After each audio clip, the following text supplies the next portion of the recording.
సదాశివసమారంభాం వ్యాసశంకరమధ్యమాం అస్మదాచార్యపర్యంతాం వందే గురుపరంపరాం.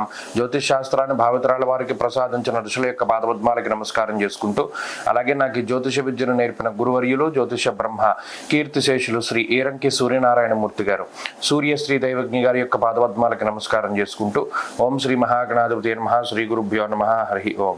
వీక్షకులందరికీ నమస్కారం. వృశ్చిక రాశి వారికి ఈ వారం సానుకూలమైనటువంటి ఫలితాలు గోచరిస్తూ ఉన్నాయి. ముఖ్యంగా గత 3 వారాలతో పోల్చుకుంటే ఈ వారంలో మెరుగైనటువంటి ఫలితాలని ఈ రాశి వారు ఆశించవచ్చును. కారణం ఏంటి అంటే, గత 3 వారాల్లో మొత్తం 9 గ్రహాలు ప్రతికూలంగా ఉండేటువంటి పరిస్థితులు ఉన్నాయి. ఇప్పుడు ప్రతికూలించేటువంటి గ్రహాల యొక్క సంఖ్య తగ్గింది, అనుకూలించేటువంటి గ్రహాల యొక్క సంఖ్య పెరిగింది. ప్రత్యేకించి చూసుకున్నప్పుడు అష్టమ స్థాన స్థిత రవిగ్రహం యొక్క దోషం తొలగిపోయి అటు అష్టమ స్థానమందు శుక్రుడు యోగించడం, లాభస్థానమందు కుజుడు యోగించడం, అలాగే చంద్రబలం రావడం వెరసి 3 గ్రహాల తాలూకు ఆనుకూల్యతలు ఈ వారంలో ప్రస్ఫుటంగా కనబడుతూ ఉన్నాయి. ఇక్కడ శుక్రుడు చంద్రుడు యోగించడం వేరు, కుజుడు యోగించడం వేరు.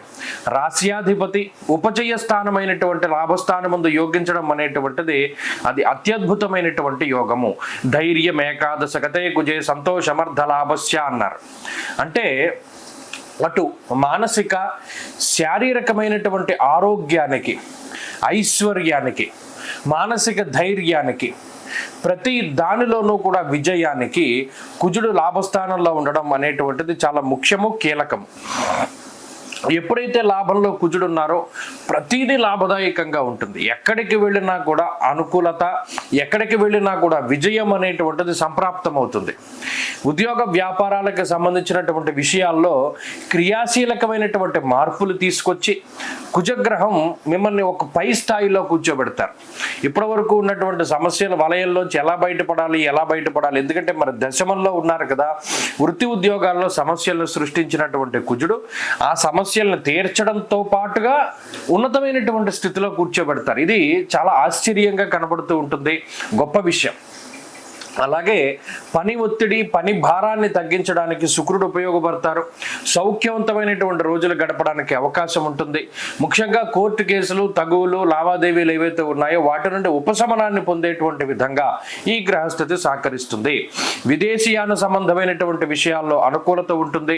ప్రత్యేకించి ప్రత్యర్థుల్ని చిత్తు చేసేటువంటి వ్యూహాత్మకమైనటువంటి శక్తిని ఈ గ్రహస్థితి ఇస్తుంది. ఇది అన్ని విధాలుగా కూడా చాలా మంచిది. గత 3 వారాలతో పోల్చుకుంటే చాలా అద్భుతమైనటువంటి గ్రహస్థితి. ఈ గ్రహస్థితిలో మరింత అనుకూలమైనటువంటి ఫలితాలను సాధించడానికై అష్టమ గురుని యొక్క అర్ధాష్టమ రాహువు యొక్క దోషాన్ని పోగొట్టడానికై లలితా సహస్రనామాన్ని ప్రతినిత్యము పారాయణ చేయడము, లేదా దేవీ ఖడ్గమాల స్తోత్రాన్ని పఠించడము, అమ్మవారి యొక్క దేవాలయాన్ని సందర్శించడము చెప్పదగినటువంటి సూచన. ఈ వారంలో కలిసి వచ్చేటువంటి రోజు మంగళవారంగా చెప్పవచ్చును. అదృష్ట సంఖ్య 4, అదృష్ట వర్ణము తెలుపు. తదుపరి ధనురాశి.